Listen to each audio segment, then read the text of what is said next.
Oh, hey there. Oh, hey there. Start first. How are you? I'm the History Buffoons. So am I. I'm Bradley. I'm Kate. I am well. And we are the History Buffoons. As said previously in this exchange. I am well too. Thank goodness. I was nervous. I was on the edge of my seat. I'm really not. I'm all the way back for lumbar support, but either way. That is so important. Well, you would know. You're a licensed massage therapist. I have to have lumbar support all the time now because in your car too. My pelvis is tilted anteriorly, so towards the front. And so I have a little curve in my back, and it is painful. And you got this confirmed because you work at a chiropractic office giving massages because you're an LMT, and you get services through your work, which is great. And you had that confirmed. It's like, well, that makes sense. That makes sense. That's why I'm hurting. That makes so much sense. Yeah. So no, I get it. That's lumbar is important. It's funny. I had my mom and my brother and my niece over. Was it 2 weeks ago or give or take? And my mom hasn't been to my house in a long time. Not because I don't like my mom. It's just didn't work with my dad. You visit her. Yeah. I visit her well more than they come down here. Yeah. Because we live about 45 minutes away from each other. And so they came down. My brother picked her up because she just doesn't really drive long distances anymore. And that's fine. But she had never seen my couches, and they all have lumbar support that you can use. And so I put it on. She's like, oh, that's nice. I'm like, yes, it is. Oh, my. I'm like, you can put your legs up. She's like, no. I'm like, you can put lumbar? She's like, yes. I'm like, all right. I remember sitting at my breakfast bar, I guess, part of the kitchen, you know. At your parents'? Yeah, and my mom would come up and just shove her finger into our back, so we would be like, whoop, and like sit up straight. Yeah. She knew what she was doing. Well. Okay. Thanks, moi. All right, and real quick, I wanted to mention that someone had corrected us on the pronunciation of Tunguska. Right? Yes. So, is that how it was? So our last Origin of Weird was on the Tunguska event, which is pronounced Tunguska, and I said Tungusta. So there was a person in South Carolina who said it was Tunguska. So thank you very much. Myrtle Beach. Okay. Represent. No, we actually, even though it was correcting us, which I'm perfectly fine with, I was super fucking happy. We got a fan mail. I'm like, sweet. Thank you, random person. I have the weirdest looking beer ever. All right. So can I start this off? Even though I just said I have the weirdest looking beer ever? I didn't say I was going to start off with my beer. Can I talk about it? For the fuck's sake? Jesus Christ. So as anyone who might listen to this podcast, Al, we love you. Thank you very much. I like to get random beers for us, and so does Kate, for podcasting. I've seen this one before. Mine? Yours. Okay. I've seen this one before, and I'm like, I walked past it again twice. I thought about it the first time. I went and looked at other stuff, and I'm like, no, I'm getting that. And it's funny. So I saw this, and I picked this specifically out for Kate, and read and show what you got. It's called Hot Dog Lager. But you got to read the rest of it too. Made for hot dogs, not with them. So does that mean like beer brats kind of a thing? Or no, it just means are you calling me a hot dog? That'd be weird. But what it means is have a hot dog and a beer. That sounds delicious. Doesn't it? Okay, so the back of my beer says, well, hot dog. What we have here is delightfully light, crispy goodness that is American as hot dogs and baseball. Brewed with the finest barley, corn, and rice to lend a distinctive light body and a healthy dose of Hallertau hops. Hallertau hops for that satisfying zip on the finish. Yep. So it is gluten removed. Either way. For those who need to know. From Greendale, Wisconsin. Yep. It's a local beer. Where's Greendale? It's roughly 30 or so, give or take, minutes east-ish, a little north of where I live and where we are recording this right now. So like near-ish Madison. Or not quite that far east. I said east. Madison is west. That's right. towards the Lake Michigan. Where's north? That way. East is behind me. Okay, let's talk about your beer. Madison is over there. Anyways, so I used to sell this beer, and I'm pretty sure you know this. I love vampires. Mm-hmm. Vampires are one of my favorite creatures of the night and all that. Dracula. I love Dracula. Which brings me into my beer, Nosferatu. Sorry, see if you can see that. It's by Great Lakes Brewing Company. Sorry, they're out of Ohio. Great Lakes. Oh, yeah. Okay. Yeah. I mean, they're all over here. Well, but I guess I didn't know they had that one. Yeah, they make some pretty good beers. Is this like a Halloween or fall-ish? Yeah. Okay. It's a release this time of year because of Halloween and so on. Yeah. But it's a double red IPA. It's 8%. Holy shit. Yeah, it's got some kick to it. But it's funny. So in my shitty old age, I'm going to read you this. Now playing, sink your teeth into a rich, roasty red double IPA with a frighteningly delectable hop bite. Like I said, 8%. But I'll take a bite out of that. One of my favorite movies is Nosferatu, which is the original. Okay, the original. But the new one? Oh my gosh. So good. So good. I loved the new Nosferatu. Oh my God, I just lost his name. The kid who played Nosferatu. He played Pennywise. Pennywise in It. Skarsgård. Yeah, what's his first name though? I am so drawn a blank. God damn it. Steven Stefan. Skarsgård. Is it Stefan? Skarsgård. Because Alexander's his older brother. Stellan. That's goddamn. Okay. It. I feel Bill stupid. Skarsgård is like the big famous guy. He's the matriarch. Alexander Skarsgård is from True Blood. Well, he's from more than that, but yes. Yes, Stellan. Did you know that Alexander Skarsgård is from, oh my God, Zoolander? He's in that movie. Stellan Skarsgård is Pennywise. Yes. Who is Nosferatu, and he is brilliant. And I like him a lot. He is fantastic. That weird throaty thing he did with the voice, so great. And if you have not seen the new Nosferatu, go see it. It's lovely. It's worth at least a watch. Okay. I kind of want to watch that now. Same. Let's crack this open. All right, let's cheers to us, history buffoons. Cheers. Cheers. Ooh, interesting. Gosh, it tastes like hot dogs. Hot dog flavored water and that's the worst.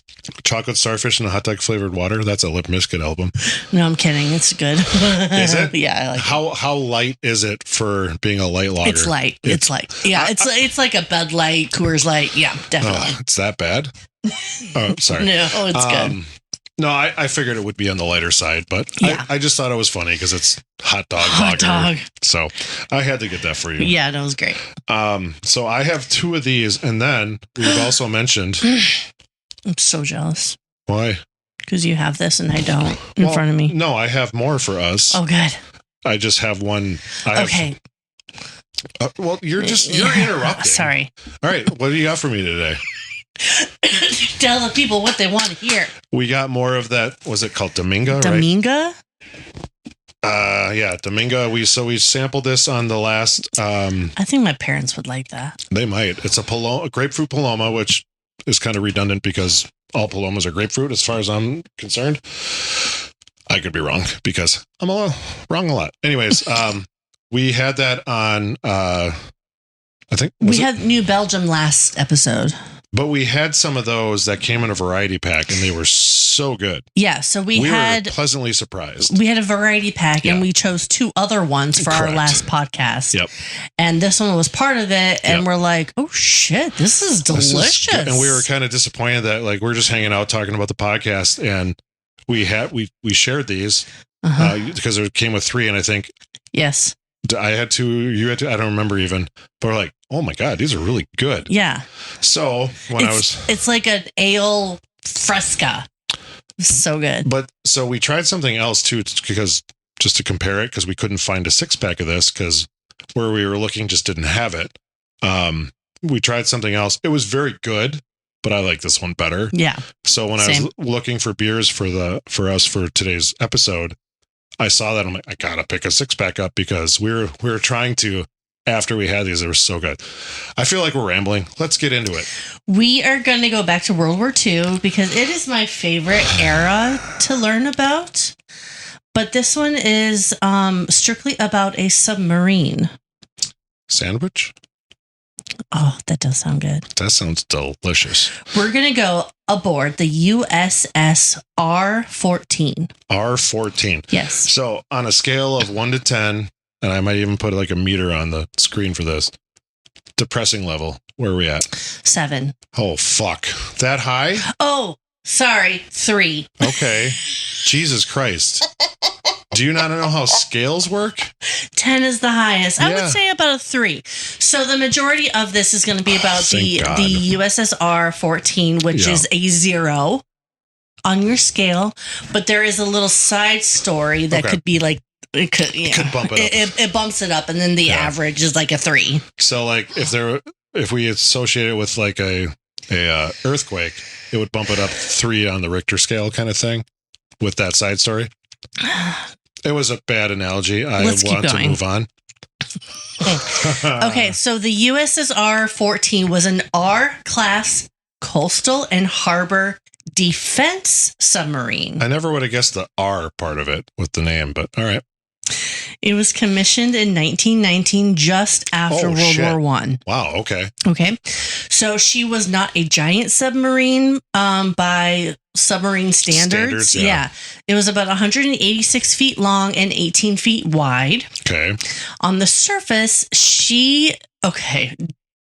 the amount of additional research I had to do about boats in general is massive. Okay. Sure. So some of the things that I'm talking about, I have an explanation for because I didn't know what that meant. No, I'm glad you looked into it because I probably will have questions. So, stop moving. So she displaced about 570 tons. Now, what the fuck does that mean? It means the submarine weighed enough to push aside 570 tons of seawater when floating. So like going, and this is submerged? Is that right? This is above water. Oh, so they're at the sea level? The break, sea level, whatever. Okay. So it's basically the water being pushed aside. Think about like the movie Titanic when they show the ship moving and the water just kind of spreading. Yeah, and the dolphins are like, I'm trying to keep up. I'm trying to keep up. I'm king of the world. Yeah. Anyways, so it's basically like that. Yes. Right? Okay. So it displaced about 570 tons. Now, when submerged, it displaced 680 tons. That's quite a bit more. It is still considered lightweight compared to other submarines. So, do you have another class to compare it to or no? No. Okay, cool. No. Yeah, that seems like something that would be just additional fleets. Sure. That's displaced more. So 1919. Wow. Okay. So submarines can adjust their weight by filling or emptying the ballast tanks, exactly, with seawater. Yep. So when diving, the tanks would fill with water, therefore heavier, therefore more tons of water displaced. Sure, that makes sense. Yeah, because they have to fill it up to sink and they release it to float. So, So the R-14 was powered by 2 diesel engines. That's wild to think about. Yeah. Where did the exhaust go when they're underwater? Does it just go into the water? Into the water? I wonder. Right? Wouldn't you think that's kind of weird? Because it wouldn't have reached surface. So it's not like they have an exhaust pipe to go up that far. No, nor would they have that in their submarine. No. So I wonder how that worked. I'm not looking. I don't want you to look it up right now. I'm just curious. Yeah. So it was powered by 2 diesel engines, driving generators, and battery-powered electric motors. So it was a standard diesel-electric setup. Crazy. Okay. So this gave her a top speed of about 13.5 knots. Okay. On the surface, which is about 15.5 miles per hour. Gotcha. So about 2 miles per hour more than knots. So, because that's how you figure out that. We don't know. We're not sure. But 10.5 knots submerged, so maybe it's around 12.5 miles per hour. I'm going to go with that. That's not exactly right, but either way.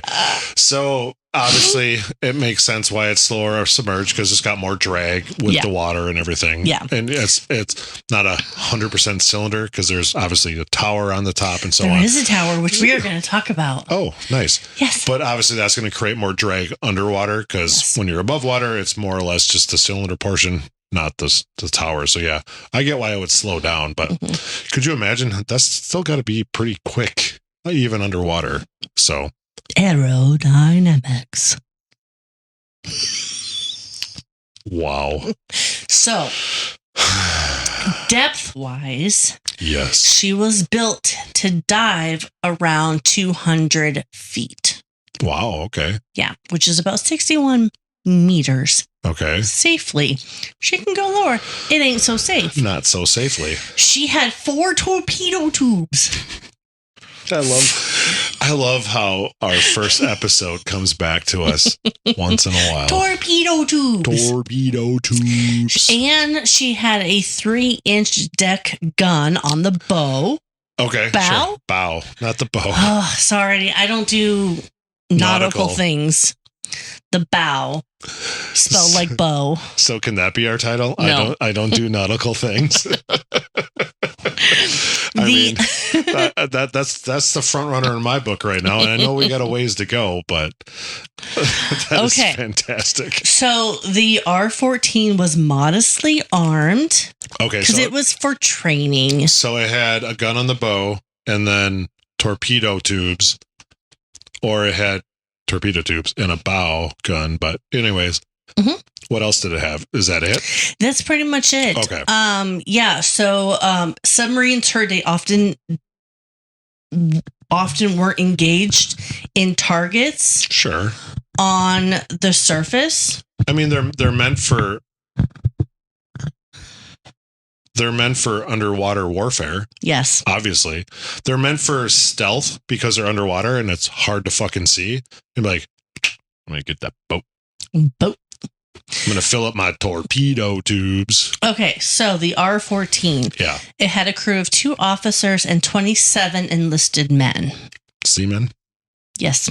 Okay. So 29 people crammed in this 186-foot sub. Do you know what I always really find funny? Like, especially in like older timey movies, even like Pirates of the Caribbean kind of thing, like had 29 souls on that ship. Yeah. I always find that funny. But anyway, sorry. So let's just say the living conditions weren't that great. You would say they're not ideal. Not ideal. No, because that's pretty cramped quarters. You said 18 feet wide. I'm like, if I lay down 3 times, I am longer than that by 9 inches. So I'm tall. But holy fuck, because obviously it's just not a cylinder and nothing in it. There's other shit in here. Lots of stuff in there. That's just its fucking width with other stuff in there. I couldn't imagine, like, excuse me, I got to use the John. Yeah. Got to hit the head. You know what I'm saying? That's a saying to go to the bathroom. But anyways, that's what my dad always say because he was a Navy. He was a Navy man. So, yep. But I was going to reach for my beer, but it's in between my legs. Well, you know, I mean. So, yeah. In 1920 subs. What? In 1920s submarines. Okay, because that sounded weird the first time you said it. I'm like, wait, what? Luxury, quote unquote, meant having a small electric fan. Oh, God. So was it pretty steamy inside? Super steamy. There was no air conditioning. They were intended for coastal defense, meaning that they weren't designed for very long voyages. Right. That makes sense. Far out at sea. Sure. Okay. That makes sense. So they had a range of about 3,700 nautical miles at 10 knots on the surface. Okay. I said 10 and a half earlier. 10, yeah. Give or take. So enough to get around like the Pacific Islands or along a coast, but small fuel storage compared to like larger ocean going ships or subs. Yes. So. Or whatever. Whatever. nautical things. So, nautical things. Oh, dear. So the USS R-14 was built as like a stubby workhorse. It was reliable in coastal waters, but never meant to like circumnavigate the globe. Obviously not. It was meant for short range, more or less, basically. And what did you say? Stubby what? Workhorse? Yeah, I think Stubby Workhorse is second in line for the title. Stubby Workhorse? The R-14, Stubby Workhorse. So to visualize R-14,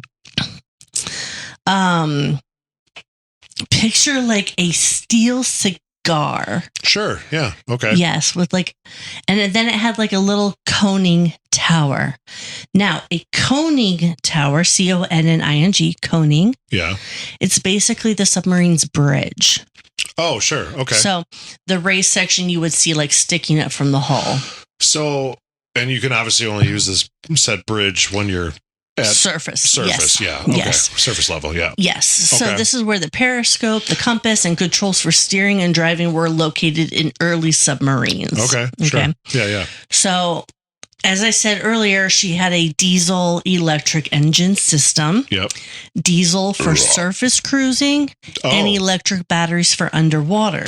Well, that kind of answers what I said before. Where does the exhaust go? But they only use the electric. That's fair. I didn't read ahead. Oh, okay. That makes more sense, though. It makes more sense. I didn't read ahead. Well, that always makes sense. But no, that makes sense because obviously surface going, diesel, they have the exhaust, so on. When they submerge, use the electric. Okay. That totally makes sense. It does make sense. You know what else makes sense? Beer. Am I right? Going to the bathroom after having beers. So we're back. I had to take a pee. Back again. When I was washing my hands, I noticed somewhere I have a mark. Other side. This side. Your cupping side? Yeah, so for anyone watching on YouTube, this is a cupping mark, not a hickey. No, we've talked about it before, haven't we? Yeah, I had like a major knot in my upper trap here, and cupping just helps me so much. So that's a cupping mark. No, and that's one thing I love about you being a licensed massage therapist. We've talked about it. My arm, I fucked up with my son. Well, literally next month will be 7 fucking years. It still hurts. I literally can feel it right now, and I'll have you cut my arm from time to time because it helps relieve that muscle for a bit, not forever, obviously, but for a bit. Yeah, it's a good modality. Yeah, no, we've talked about that. So okay, so yes. So, as I said, diesel for surface cruising and electric batteries for underwater. That makes so much more sense now. It does. So, yeah, okay. So, on the surface, the engines charged the batteries and propelled the ship. Sure, makes sense, yeah. While underwater, she ran on the battery power, which was standard practice then and now. Oh, they still do that to this day? Mm-hmm. Oh, wow. Maybe not all of them. Well, because some are nuclear, which is a little bit different, right? Sounds intense. Or true, but okay. Her surface speed of 13.5 knots wasn't lightning or anything, but it did beat most earlier subs. So it was still like... For its time, it was still good. Yeah. Pretty good, yeah. So there's a photograph from 1921 that actually shows a crewman casually working on bow planes, and I'll insert a picture here. Bow planes, okay. Bow planes. Nope. Bow planes. Nautical and things. Bow planes. A crewman working on bow planes. It's spelled like bow, and I've always heard it as bow because I'm not a nautical person who says bow. So here's the thing with that. It's clearly bow. But I read bow. That sounds like a you problem. Maybe if I typed it out as B-A-U-G-H, I would say bow. No, you'd be like, bugga? Bugga? This is so funny because you laughed at that. And that was good. He worked on the bugga. Okay, so the bow planes are horizontal. Did I say it wrong? No, you said it right. I just thought it was funny that you actually got it right. That's why I laughed. The bow planes are horizontal fins mounted near the front or the bow of the submarine. Right. So they come off the front, okay? So these are actually planes that take off from the submarine? Nope, they're fins. Oh, fins on the submarine. Yes. Oh, I'm sorry. They call them bow planes, but they're horizontal fins. Is it just literally because it looks like an airplane if you look at it kind of thing? Yeah. Okay. They work like airplane wings, but underwater. Right. Okay, so, that makes more sense now. All right. Instead of controlling altitude in the sky, they control depth in the water. Yes. Okay. So this guy had no harness, no safety line while the sub was basically running. So the safety standards back then were pretty lax. This is pre-OSHA because radium girls, but anyways. Exactly right. So tough men on these boats. They did a thing or two. Can I interject real quick? Mm-hmm. I love that we can reference other episodes. That's how long we've done this so far, and I've enjoyed every single one of them. Perfect. I'm glad. So, anyways. So, despite the R-14 small size, it did play a role in advancing submarine tactics. Okay. Really? So, after commissioning, she sailed from New England to the Pacific Fleet, arriving at Pearl Harbor in September of 1920. Oh, wow. Yeah. So just within a year from being within a year. Built, basically? Yes. Okay, wow. So she participated in exercises to improve submarine warfare techniques and anti-submarine tactics. Sure. The R-14 had other sister subs in the R-class that helped Navy figure out how to use the subs better, how to sink them during the intra-war period. So peacetime period. They're going through all of this. It's between 1 and 2, obviously. Mm-hmm. I mean, 2 didn't really, especially for us, didn't start for 22 years at this point. Exactly. But isn't it wild to think they were doing this over 100 fucking years ago in a submarine? I know. Because flight was still pretty fucking brand new at this point. Mm-hmm. Literally you had in World War I, you had biplanes. I always think of Snoopy in the, what do they call them? Fuck, I'm drawing a blank. But in the Red Baron, all that stuff, the pizza. But it's holy shit, this was literally 105 years ago. That is wild to think about. That you had literally people 105 years ago under the fucking water. And they're like, yeah, we're cool. And here we are talking about it. 105 years later. Educating people. Well, me. And Al. I told one of my clients about this story. He was fascinated. Was he? Yeah. Good. Because we're just talking about the boat, not the actual action of what I'm going to talk about. We're just talking about the submarine at this point. No, and it's funny because I told you I was training my new guy, Brandon. I really enjoy working with him. And I got him onto our podcast and he's like, that's pretty cool. So it's funny because he'll make comments about, did you spill? Maybe. He'll make comments. Hot dog water. And, I like that we can, yes, he knows me. So I feel kind of, it's not a random person, but I still like it. It's great. Anyways. Okay. So yes, R-14 also took part in occasional search and rescue operations. Where at? Off the coast of Hawaii in the islands. Nice. So in May 1921, this vessel turned into a naval legend. How so? Do tell. Oh, I will tell you.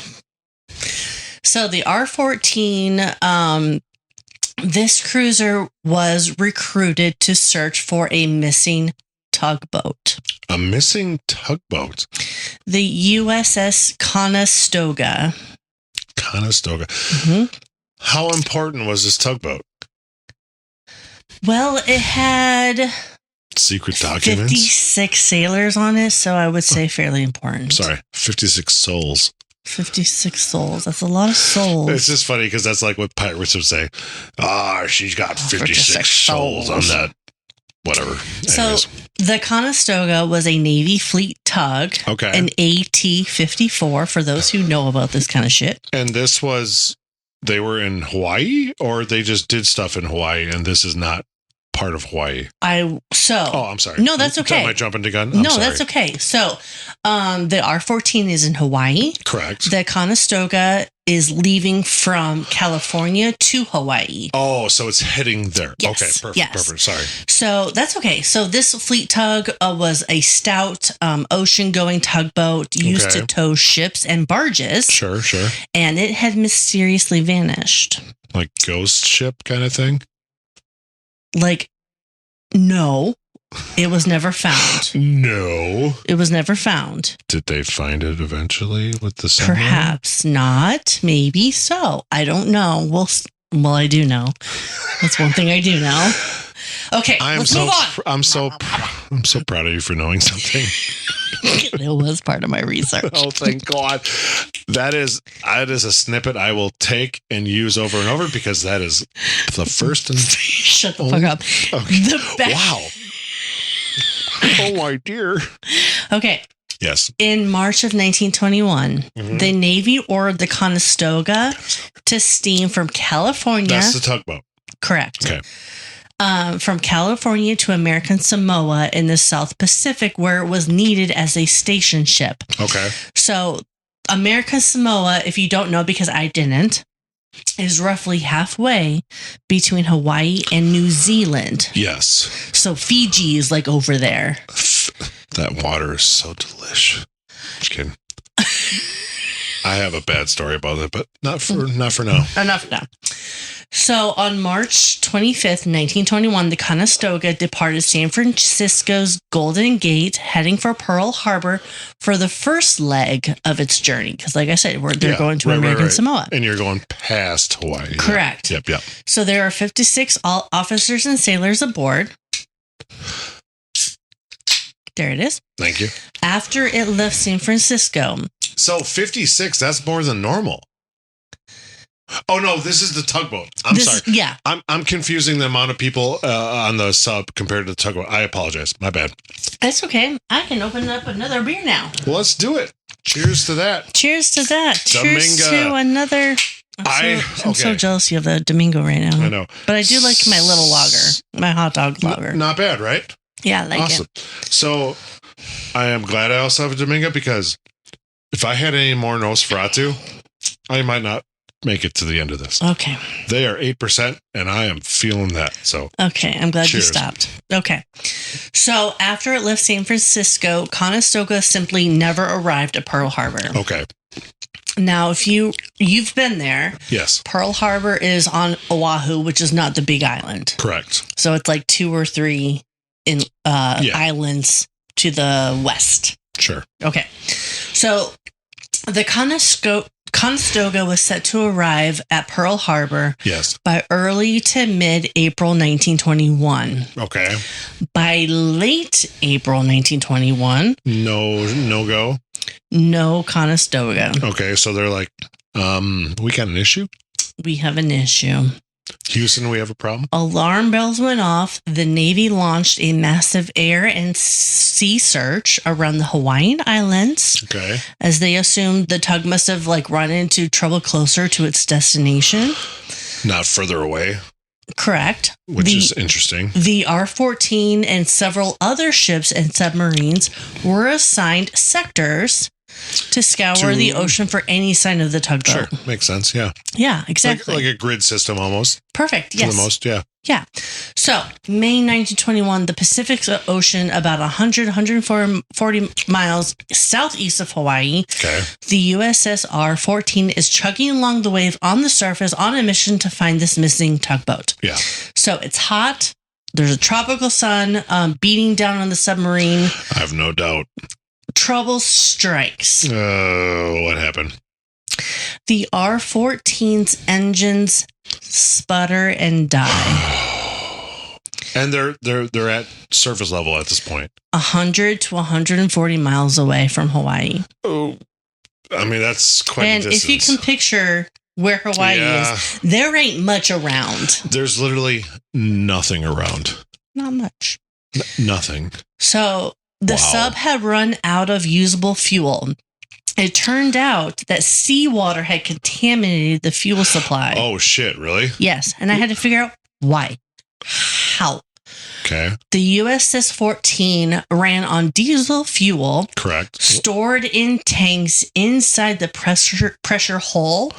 Oh. And sometimes in external tanks called saddle tanks. Yeah. Now, these external tanks were partially exposed to seawater, separated only by valves and seals. Oh, shit. So did a seal break? So if a seal had no seal... And it would just allow seawater in. Yes. If one valve gasket or fuel cap wasn't sealed perfectly, seawater could seep into the tank when the sub was submerged or rolling in heavier seas. Sure. Wow, that's not good. Yeah, because that's fucking up your diesel. Yeah, right away. That was like my biggest how the heck did that happen? I was like, oh, seals and valves. Wait a minute. Gotcha. No, and that instantly will fuck your fuel source because it's mixing with something it obviously should not be mixing with. Nope. And is not going to run properly or at all. So to make matters worse, because of course they have. Well, yeah. Sharks. Their radio had failed. How? Oh boy. They could not call for help. Oh dear. Bad day. No engine, no radio, 100 to 140 miles from the nearest port. I like that. Bad day. R-14 was basically a 600-ton cork bobbing in the middle of the Pacific in dead-ass water. So just like bubble, bubble, bubble, bubble, bubble. Jaws coming? Bottom.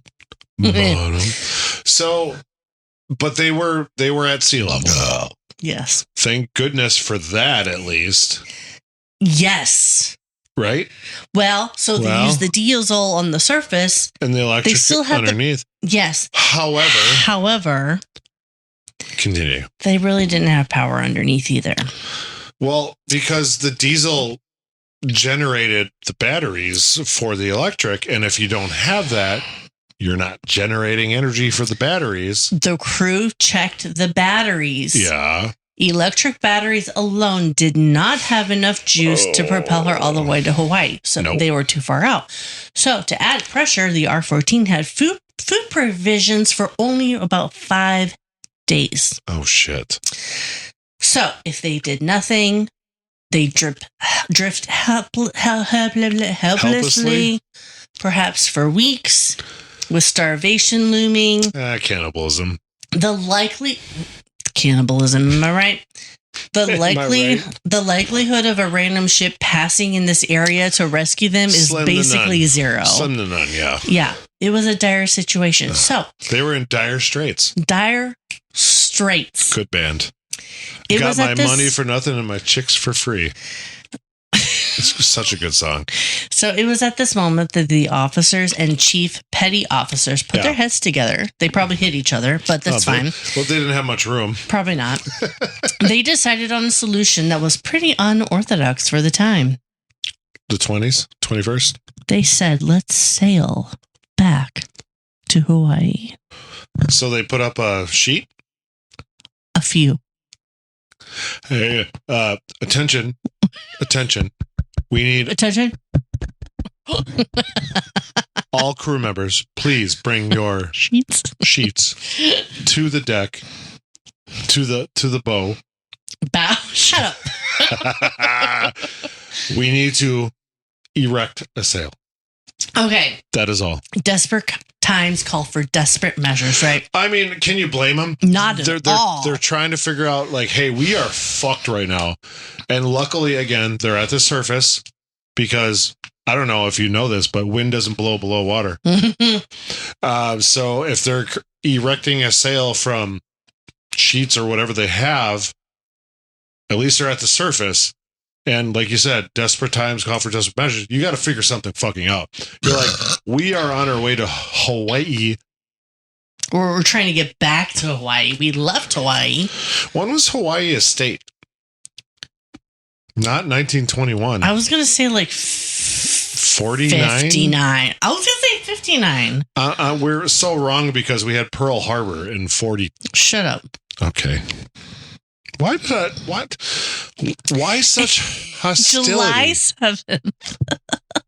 Wait, Hawaii was officially annexed by the United States on July 7th, 1898. 1898? Mm-hmm. And then they made the islands part of the United States on August 12th, 1898. That seems like that is so long ago. That is, wait, when was it a state though? 1898. You're saying it's annexed then, but when was it a state? Oh, here we go. My bad. I didn't keep reading. No, you clearly did not. 1959. What did I say? You said 59. I said 49.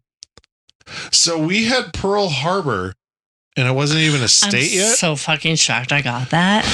Everybody is so shocked. fucking shocked. I know. I can't believe you're still alive right now without that knowledge. Oh my God, 1959. Look at that. Boom. Boom, bitch. Okay, you need to calm the fuck down that you got one thing right. Hey, Kate, can I ask you a question real quick? Don't know. When is Pearl Harbor? I knew you were going to say that. Tell me the date. December 7th. Only because we literally brought this up earlier. 1941. Okay. She still thinks it's a 6. Shh. She only knows it's a 7th because I corrected her earlier already today. Literally today. Okay. Let's get back to it. Okay. I was trying. The crew immediately got to work. Okay. Improvising sails from wherever they could find. So how did they erect like a mast? Let me tell you. I'm sorry. I am the one who asks questions. You don't have to get mad at me for asking said questions. Be like, you could have been instead of, let me tell you. That's a great question, Bradley. We're not even halfway through the story. Well, I have a lot to edit out, so don't worry about it. Well, I like the Italian, like, what's it on the boot? What's it on? I mean, that was like Italian Canadian, but either way. So they took 8 canvas hammocks and sewed them together to make a foresail. A what? A foresail. Like a front. This house is for sale? FORESAIL.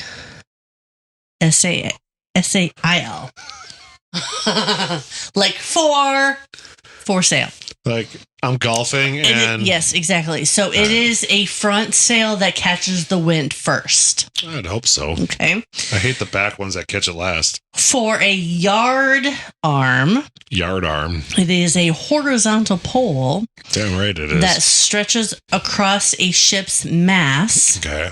They put together some spare pipe bunk bed frames. Oh shit! They literally took apart dismantled their beds. They dismantled their beds. Jesus Christ! Wow. I mean, I guess it makes sense though. It does, because they needed everything they could use to help themselves. Yes. At this point, okay. So they secured this pole upright to the sturdy torpedo loading crane on the foredeck. A torpedo loading crane is a small deck mounted crane. Okay. Or hoist used to lift the torpedoes into the submarine. Right. So I had to do all this extra research. I'm like, what's the foresail? What's a yard arm?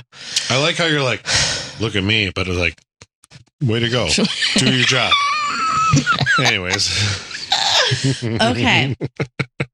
So once raised, the improvised foresail actually caught the breeze. Huzzah. And the R-14 began to creep, and I mean creep. Like TLC? Forward. And I creep. That was my fault. I'm sorry, everybody. I apologies. She yells at me to get back on it. So let's get back on it here. So that was about 1 knot of speed. Oh my God.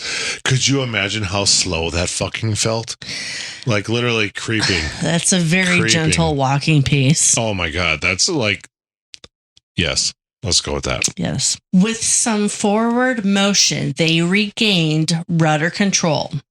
So the sub could be steered towards land instead of drifting aimlessly. So, did they not have control prior to this? They did not. Not with no power, essentially. I mean, I guess that makes sense because... I guess that makes sense because I don't even know what to say right now. Holy shit. Okay. I am so releasing the burp track.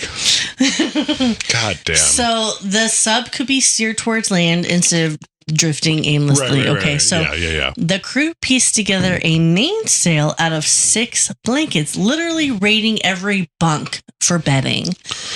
Well, I mean, what else are you going to get from? I mean, you're on a fucking submarine. You'd be like, hey guys, sorry, we need this. So they hoisted this blanket sail on the mast, which was a sturdy steel pole near the conning tower. What's the conning tower? That was the bridge. That's okay. That was the bridge. Yeah. Mm-hmm. So this mast wasn't always there, though. Did they have to build this as well, right? Out of bed bunk frames. That's okay. I'm sorry. Yeah. Yep. That was me. So, with the second sail catching wind, the R-14 speed by jumped a whole other half knot. Oh, half knot. Not even We're talking about 1.5 knots in total. But you know what? That's better than 0 knots. Exactly. Because they were dead in the water otherwise. And then they made a third sail.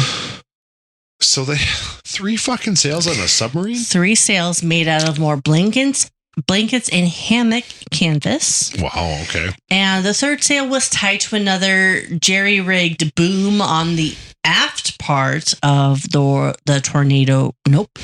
Torpedo tubes?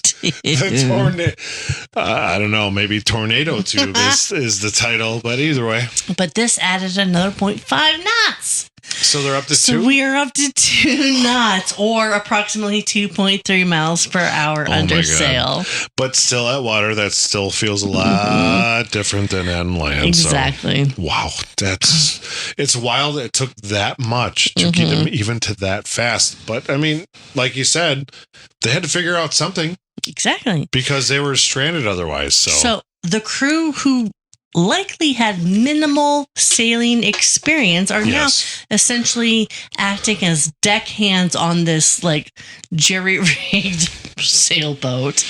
Yeah, but at the same time, it's like, yes, they're submarine folks, but they're still seafaring people, so they adapted, right? I mean, it's just funny that it's so different, obviously, because obviously submarine underwater, typically. Yes, it can surface and so on, but it's like, we are fucked. We are now sailors. Yeah. It's wild to see that transformation, be like, we got to do what we got to do, guys. Get your shit, what was it? The bunk bed for the mast. The bunk bed frames. The frames and then the sails and stuff they had to build. I mean, good for them to adapt, basically, because otherwise you're literally fucked. Yeah. So it was an all hands on deck situation. Yeah. Below decks, it was unbearably hot with no engine running. Yep. They couldn't use ventilation fans or any fear of draining their battery. Yeah, that makes sense. Okay. So. Yeah. The ingenuity did not stop. It just sails, Bradley. No, it did not. On May 12th. Jesus Christ. Okay. 2 days into the Odyssey, some crew members noticed that the sub's twin propellers weren't working. Were slowly windmilling as the water flowed past them under the sail. They weren't being turned by power. They were being turned by the ocean. Yeah.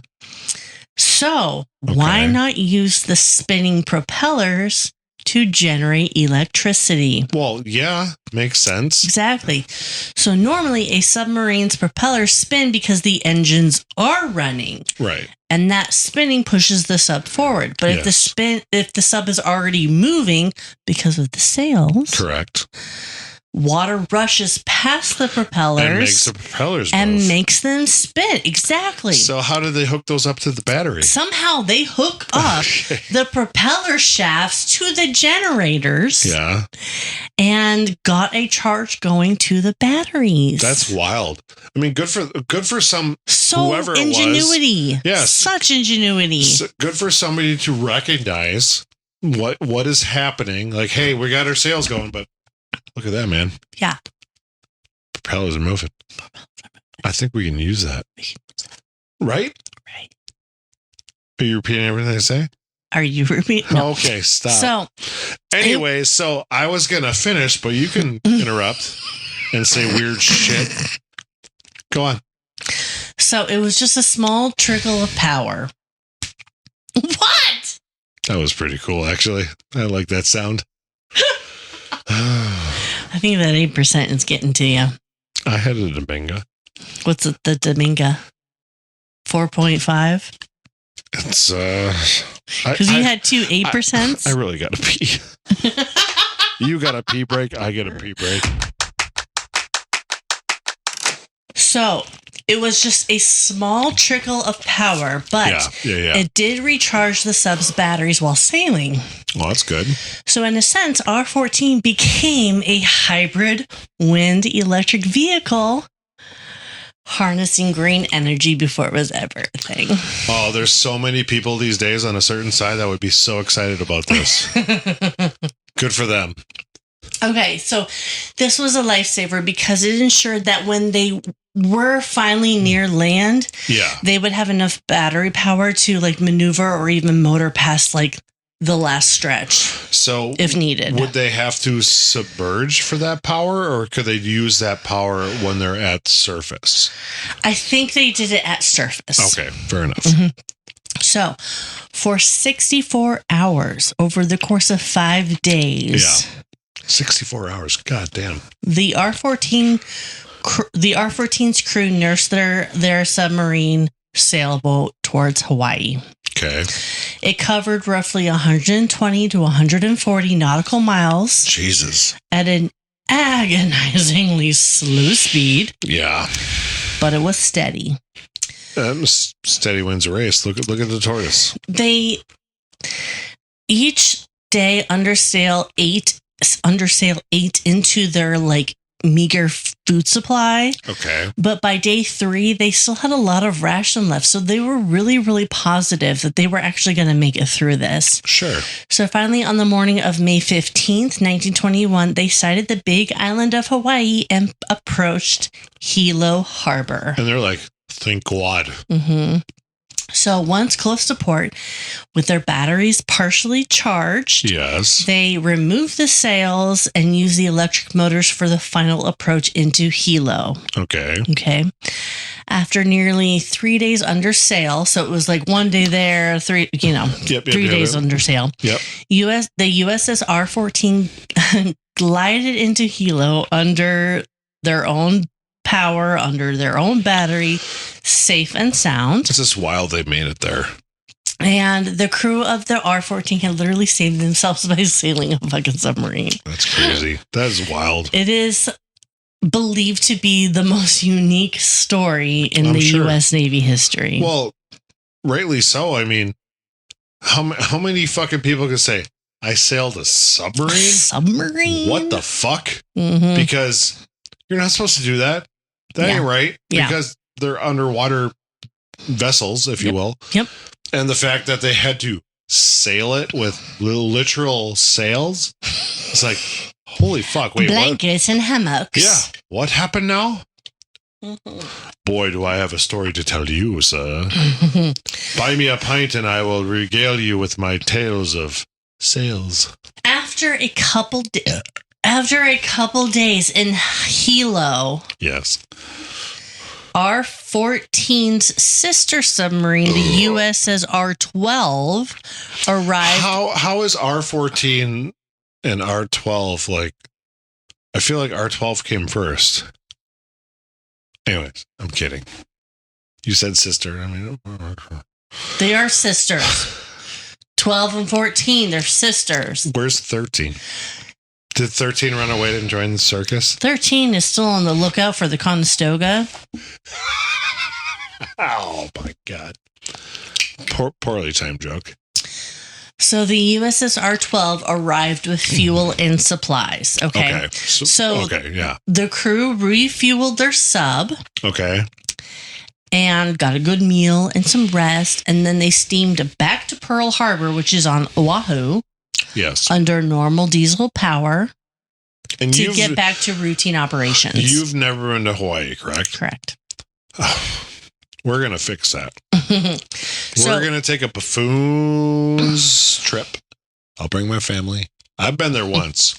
Okay, so... I'm sorry. I wasn't done talking, but that's okay. So the Conestoga, unfortunately, was nowhere near Hawaii. Okay. In reality, the tugboat met disaster much closer to California. Oh, sure. But nobody knew that at the time. Why would they, though? So the R-14 and the others were looking in the wrong direction, so to speak. So they found no trace during the 10-day search around Hawaii, both with the R-14 and then others. Right. So on May 17th, 1921, a merchant ship off of the coast of Mexico discovered a battered lifeboat with a faint letter C on its bow. Oh, dear. So this clue sparked hope that it might be the Conestoga, leading to a new search down near Mexican waters. Oh, dang. It was a wild goose chase, but the lifeboat turned out to be like a false lead. It wasn't the same type of... It wasn't related to it. It wasn't related, yeah. So by the end of June 1921, no wreckage, no survivors were found, and the Navy declared the USS Conestoga lost with all hands. That's messed up. It's really sad. Yeah. This is that 3-degree. Yeah. Sadness. Well, I mean, it's better than the 96 degree usually is. So anyways, continue on. Newspapers across the country were captivated by the mystery. It was extremely rare for a U.S. Navy vessel to vanish without a trace in peacetime. Yeah, and it's during peacetime. Right. So, in fact, the Conestoga was the last U.S. Navy ship to be lost at sea in peacetime without any immediate explanation. Really? Okay. Mm-hmm. I never knew that. So, the disappearance of the Conestoga remained one of the top mysteries in naval history for nearly 95 years. Good Lord. So 21, right? Yeah. It was 1921. When it happened? Yeah, 1921. Sorry, I should have been more clear. No, that's okay. I don't do math. But it was 2016. Which is 95 years later. When they confirmed where the Conestoga... Excuse me. Well, really, what happened to the Conestoga? They could figure it out? Yeah. Okay. Maritime archaeologists and the NOAA, the National Oceanic and Atmospheric Administration, announced that they had found... That's a lot of words. Conestoga's wreck near the Farallon Islands just off of San Francisco. So they barely fucking made it. Barely. Wow. That's wild. Okay. The tug boat sank not long after leaving California, nowhere near where the R-14 was looking. Why would they have known that, though? They wouldn't have. Yeah. So the evidence suggests that the Conestoga sailed into a vicious gale storm. Which, shortly after departure. If I'm not mistaken, San Francisco Bay can get a lot of those. I heard that, yeah. Yeah, if I could be wrong, but I've been to San Francisco once. It was beautiful. Went to Joe DiMaggio Steakhouse. Delicious. I didn't have to pay. Even better. But no, from what I understand is like the weather in that bay can be pretty fucked up.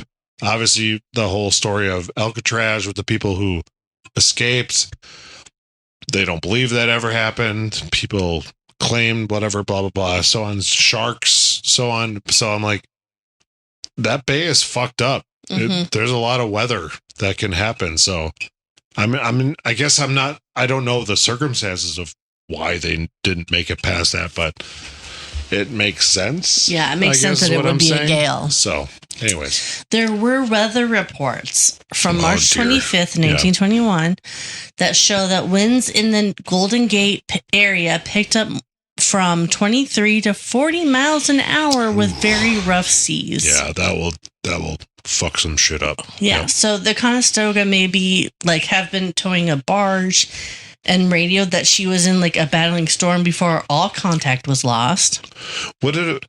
So they were headed to Hawaii, though. They were.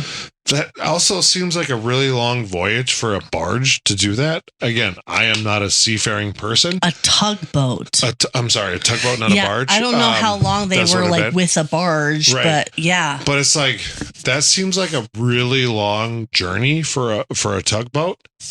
Would you put a tugboat on top of a barge to travel? I feel like that would be the proper way to do it, but I don't know. Anyways. I'm going to open this Dominga, and I'm super excited about it. Good. Okay, so finally. Yes. The wreck was found in about 189 feet of water. Wow, that's wild. Only 3 miles off southeast Fairland Island, which lies about 30 miles west of San Francisco. Okay. It appears the tug's captain tried to save the ship by heading for a protective cove at the island. So the waters were just too choppy, fierce. Yeah, basically. Yeah, he was. And he's like, "Fuck, this is not good sailing weather. Let's head there." And shit went south. And as a desperate move, that area is ringed with rocks and had claimed several ships beforehand. Not surprised, yeah. So, tragically, the Conestoga never made it to safe harbor. She likely foundered in the storm, and all aboard unfortunately perished. That's terrible. They found it in 2016. That's wild. And it finally gave some closure. Underwater videos show that the tug's hull on the seabed largely intact but covered with marine growth. Sure. And I will insert a picture here. All right. The evidence of the single 3-inch deck gun and other features matched Conestoga's design. So they weren't confused, could this be? They were like, this is it. This is it. Okay. Yeah. Fair enough. Obviously, no human remains were found. Well, not in the ocean. I mean, yeah. Even in the Bay of San Francisco, that the water, seawater, everything, it eats away at everything. Yeah. So, anyway, sorry. But the wreck, as of now, is a protected war grave. Oh, okay. Yeah. Fair enough. Yeah. So by 1930, the R-class boats were aging and being phased into secondary roles. Sure. So in December 1930, the R-14 departed Pearl Harbor for the last time, bound for the Atlantic. Oh. So she passed through the Panama Canal again and arrived at the New London, Connecticut in early 1931. Okay. And through the 1930s, the R-14 served as a training submarine in the submarine school in New London. All right. So countless submariners got their first taste of undersea duty aboard the R-14 in those years. Right. By 1941, even though she was over 2 decades old, which is pretty ancient for a submarine. Yeah, at that time, yeah. The R-14 was still in service. Okay. In mid-1941, with World War II raging elsewhere, but the U.S. not yet in fight, the Navy moved R-14 down to Key West, Florida. Oh. Have you ever been there? Yes, once. Me too, once. I believe. My parents used to go there quite often. Really? I guess I would call it, but yeah. Just for vacation? Yeah. Not for work. Just vacation. Key West was home to the Fleet Sound School, where they trained crews in anti-submarine listening and detection. Okay. The R-14 was used to train both U.S. and Allied personnel in hunting submarines, and sometimes the best way to train sub-hunters was to do it. Have a real submarine as a target. Exactly. Makes sense, yeah. So when the U.S. entered World War II after Pearl Harbor, R-14 was one of the oldest subs still operational. It's wild that it was still operational, but yeah. She was obviously not fit for frontline combat. No, of course not. Yes, exactly. So, but she did found a good niche in like home waters. So throughout World War II, R-14 conducted training exercises and even patrolled the Yucatan Channel, which is between Cuba and Mexico. Right. And the Florida Straits. So that's kind of like the Yucatan Peninsula. Close to. Is the peninsula different than the channel? I mean, channel would be water, peninsula would be land. So yes, I would say it's different. So is that part of Mexico? I believe so. Yucatan? I believe so. I am not a geography. Geologist or geographer or whatever. But yeah, I believe so. So these areas were where German U-boats prowled in 1942 and 43. It's fucking wild to think about. They were so close. Yeah, they were. The R-14, despite her age, was out there on the lookout in the Caribbean and the Gulf. That's crazy. It's unlikely that she ever encountered any enemy U-boat. And if she had, her chances in a duel would have been very slim considering her design. A duel, yes. But she did do something useful. She trained and she cautiously patrolled close to home. Sure. So one anecdote from from the R-14's later years came in June of 1943. Okay. By this time, U.S. homeland was on high alert for German subs. Well, yeah, which makes sense. But sometimes they were too alert. Okay. On June 29th, 1943. Yeah. I was going to say R. Kelly. He peed on somebody? He married an underage Aaliyah? I mean, fucking R. Kelly.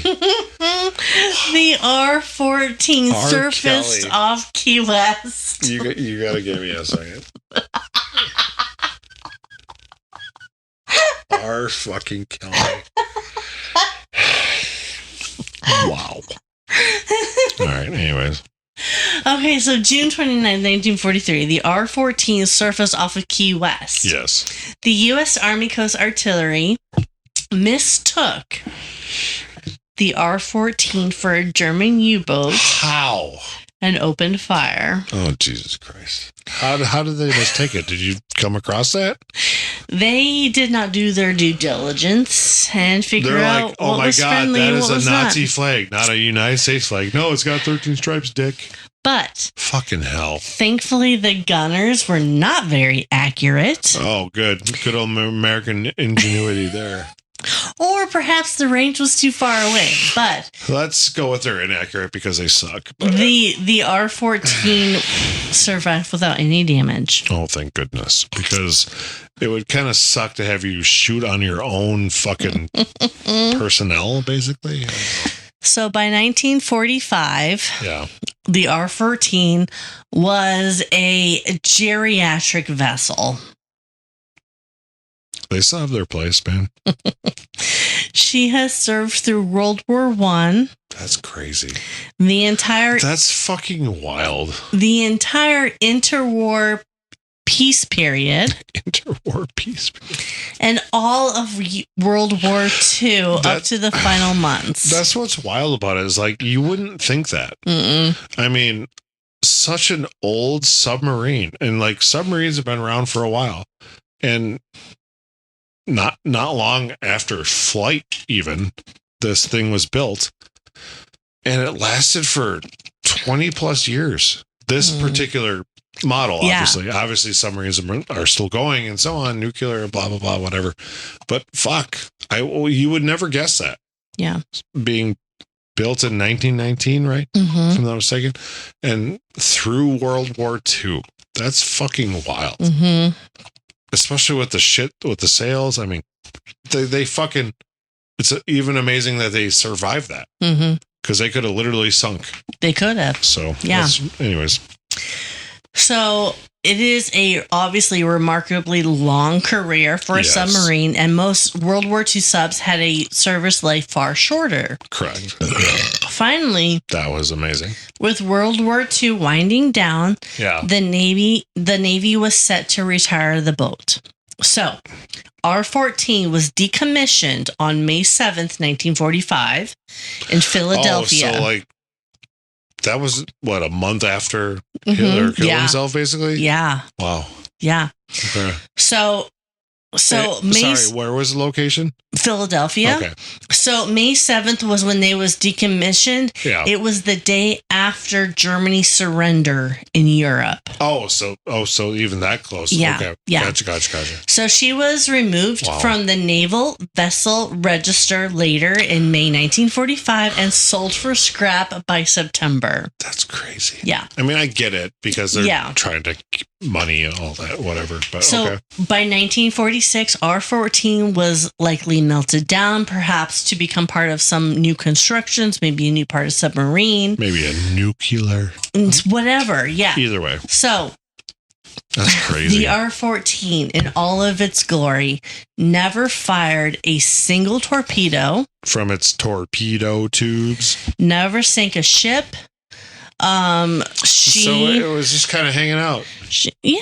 She was one for training, experimentation, and one spectacular feat of seamanship as a sailboat. That's fucking wild.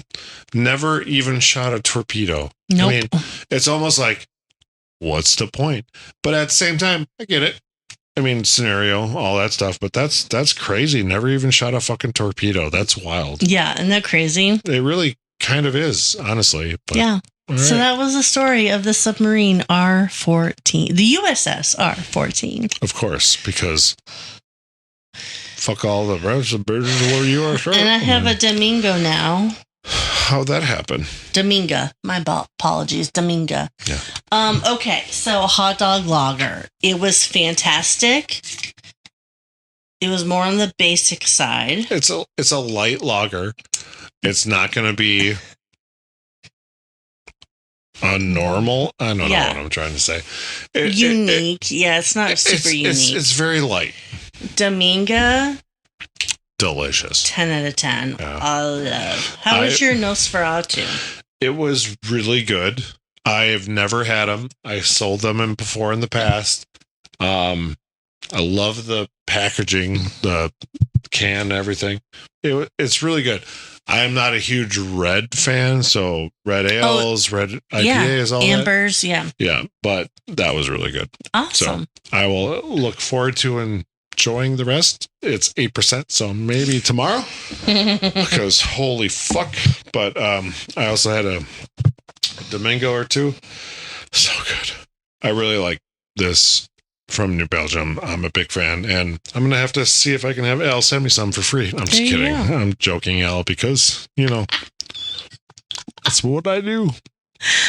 Okay, if you have a story for us to research, please email us or text message us on our website. We are happy to oblige. Welp. I suppose. All right, buffoons, that's it for today's episode. Buckle up because we've got another historical adventure waiting for you next time. Feeling hungry for more buffoonery?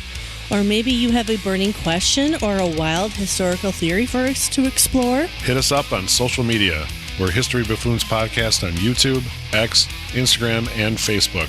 You can also email us at historybuffoonspodcast@gmail.com. We are Bradley and Kate. Music by Corey Akers. Follow us wherever you get your podcasts and turn those notifications on to stay in the loop. Until next time, stay curious and don't forget to rate and review us. Remember, the buffoonery never stops.